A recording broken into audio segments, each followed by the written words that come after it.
For our Capstone project, we are working with the Missouri Department of Transportation and the City of Columbia Parks and Rec to design a mixed-use trail. This trail will connect Conley Road to Vandiver Drive in Columbia, Missouri. When designing this trail, we're going to have to look into all applicable standards as far as AASHTO and ADA compliance, as well as anything that the Missouri Department of Transportation or Columbia Parks and Rec has put into service. For our project, we're probably going to design multiple trail layouts and then present them to the client at our interim presentation.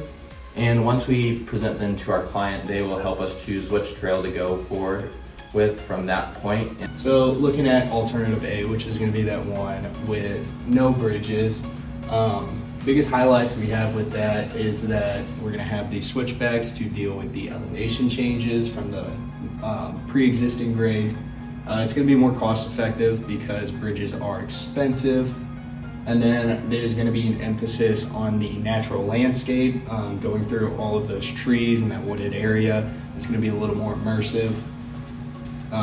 Biggest advantage is obviously the cost, nature focused, and then even though we're going to use prefabricated bridges, there's still the complexities that'll come along with installing bridges, so we'll be able to avoid that.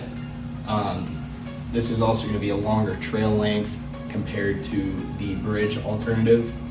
So our previous trail layout A, which was the one that did not have bridges, was modified a bit to get our final trail configuration. And some things that we had done to it is, as you can see, our proposed trail here in orange.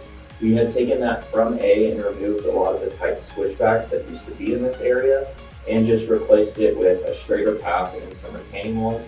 We did this for better emergency vehicle access, as well as it would be easier for bikers and runners to navigate. In addition to this, the trail rating that was previously given to this trail was intermediate by AASHTO, and it has since been lowered to a beginner trail, which we think is the better option just because it will be more user-friendly for everybody.